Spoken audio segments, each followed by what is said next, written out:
Gue pernah nemuin penipu di Flatmates yang memposting properti milik agen resmi, lalu dihargai dengan harga yang sangat-sangat murah.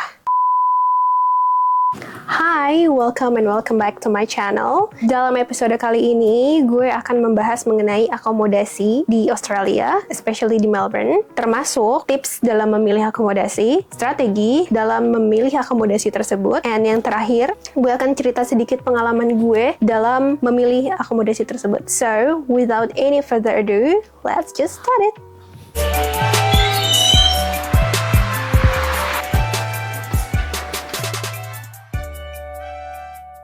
Perjalanan dalam memilih akomodasi itu perjalanan yang paling anxious buat gue. Gue nyari akomodasi sekitar bulan Maret 2024, sedangkan gue masuk kuliah di bulan Juli 2024. 4 bulan sebelum gue masuk kuliah. Kebanyakan akomodasi itu nggak bisa dibook karena gue datang ke sini gue bareng sama suami gue, which is gue harus cari akomodasi yang eligible for couple. Nah, itu agak sulit untuk mencarinya, dan kebanyakan dari agent property atau landlord property maunya ketika mereka mengiklankan lalu gue expressing the interest of their property, mereka tuh pengennya cepet-cepet diisi, paling lama 1 bulan, sedangkan gue masih 4 bulan lagi sampai ke Melbourne. Tapi dalam proses pencarian itu di awal-awal, ternyata along the way, banyak yang nggak memenuhi standar kita. Kita which is gue dan suami gue. Lalu sampai pada satu waktu, gue berinisiatif untuk bilang ke suami gue, buat postingan bahwa kami membutuhkan akomodasi sebuah komunitas Indonesia di Facebook. Dan alhamdulillah, banyak yang balas melalui komen maupun melalui message Facebook. Dari situ, kita lihat beberapa opsi yang datang gitu ya ke message suami gue atau ke komen suami gue. Dan ada satu yang menarik buat kami, yaitu apartemen di daerah Flemington.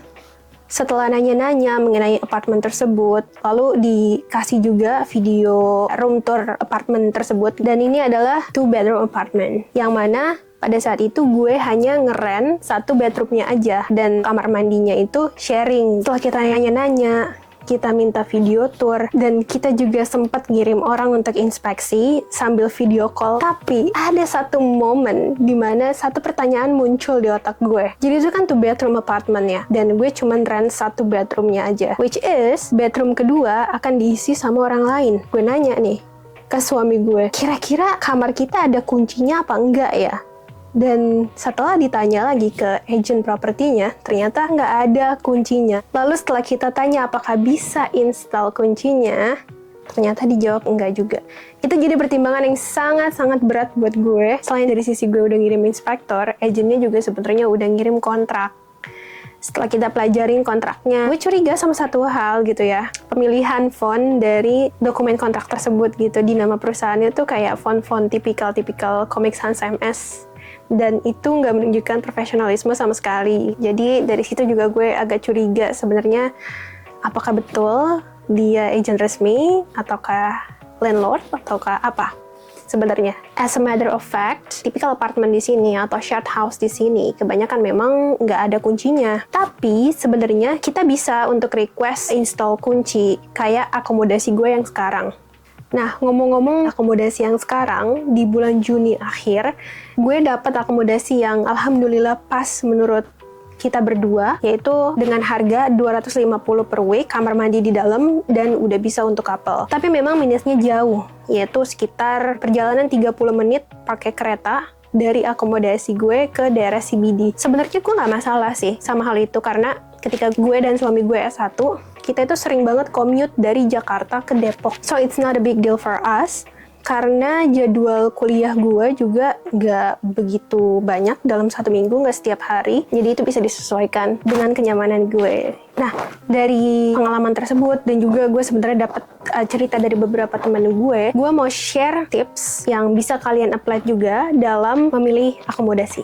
Pertama, consider summer. Buat yang belum tahu, summer di Melbourne itu bisa sampai panas banget, bahkan bisa mendekati 40 derajat. Jadi menurut gue ketika lo memilih akomodasi itu consider yang udah memang ada AC yang terinstall. Kalaupun memang nggak ada dan adanya kipas angin dan lo nyaman, lo bisa pastiin bahwa lo nyaman, ya sebenarnya fine-fine aja. cuman lo harus consider variable summer tadi yang mana akan sangat panas. Yang kedua, perhatiin waktu kuliah di sini. Jadi dimanapun universitas di Melbourne yang mau lo apply, lo harus tahu kalender akademiknya. Berapa minggu lo kuliah, berapa minggu waktu exam, dan berapa bulan lo bisa libur. Karena dalam case gue, ini kan gue masuk itu winter, bulan Juli 2024.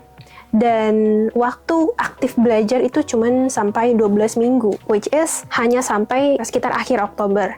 Dan sisanya itu waktu-waktu buat exam. Biasanya waktu exam itu makan waktu mungkin sekitar 2 mingguan ya.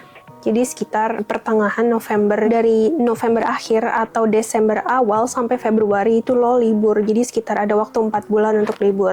Nah, di waktu ini sebenarnya lo bisa pakai untuk balik ke Indonesia. Tapi banyak juga yang pulang ke Indonesia dan rentalnya masih jalan, tapi biasanya mereka akan jadiin akomodasi mereka sebagai temporary accommodation dalam rentang waktu liburan tersebut.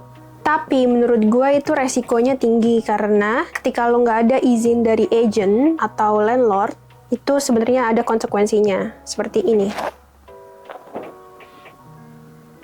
Hal itu biasanya terjadi ketika mereka udah tanda tangan kontrak selama 6 bulan sampai 1 tahun. Nah, karena nggak mau rugi, makanya dirent ke orang karena ya mereka nggak akan menempati itu. Tapi itu resikonya tinggi yang kayak gue ngomongin tadi.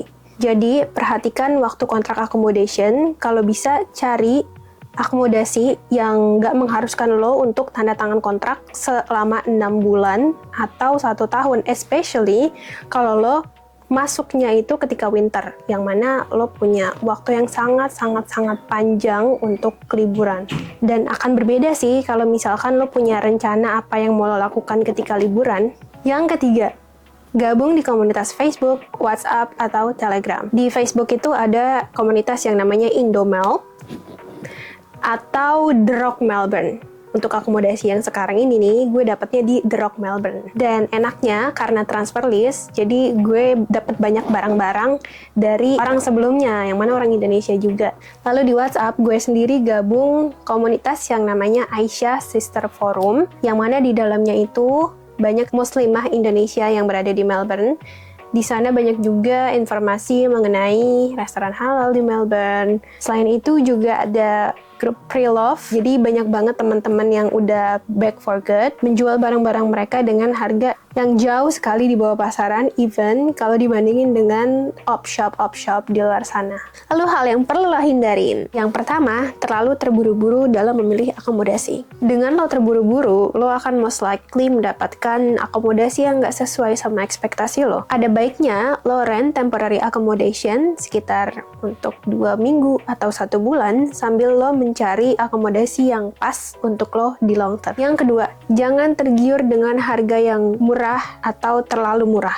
Yang gue maksud murah adalah yaitu sekitaran harga 150-200 per week di daerah CBD. Karena trust me, untuk harga segitu di daerah CBD kemungkinannya cuma 2. Kalau lo nggak ditipu, kalau nggak lo dapet akomodasi yang zong. Kayak contohnya, dalam satu kamar lo bisa ber-5 atau ber-6 dan dengan shared bathroom yang cuma 1. Lalu hati-hati menggunakan website penyedia akomodasi seperti Flatmates. Karena gue pernah nemuin penipu di Flatmates yang memposting properti milik agent resmi, lalu dihargai dengan harga yang sangat-sangat murah. Gue found out ketika gue offering untuk inspeksi, tapi dibalasnya lama banget. Lalu setelah itu gue coba cari gambar-gambar properti yang dia posting di Flatmates tersebut di Google Search. Lalu gue menemukan satu website agent resmi dengan foto-foto yang sama persis dengan angle yang sama. Selanjutnya mengabaikan inspeksi properti. Ketika lo nggak bisa inspeksi properti secara langsung, minimal lo mengirim seseorang untuk inspeksi properti tersebut seperti yang gue lakukan. Karena dengan mengirim seseorang, lo bisa tahu apakah ini trusted atau enggak, dan juga lo bisa melihat secara langsung melalui video call untuk melihat kondisi propertinya secara virtual dan real time. Yang selanjutnya, dan ini akan menjadi poin yang terakhir, yaitu nggak periksa review atau reputasi penyedia akomodasi tersebut. Karena banyak sekali penyedia akomodasi yang punya klaim yang melebihi ekspektasi. Maka dari itu, kalian harus mengusahakan untuk cek reputasi dan review penyedia akomodasi tersebut untuk menghindari potensi-potensi penipuan atau fasilitas yang gak layak. So ya, itu hal-hal yang bisa gue share mengenai akomodasi, mulai dari tips, hal yang perlu lo hindarin, sampai cerita gue mendapatkan akomodasi. Dan gue berharap banget bahwa hal-hal yang gue mention tadi itu merupakan hal yang baru dan bisa lo gunakan untuk mempertimbangkan decision lo dalam memilih akomodasi. So ya, segitu aja dulu dari gue mengenai akomodasi. Don't forget to subscribe my channel, like, comment, and share my videos. Hope you guys like it, and see you on the next video. Bye!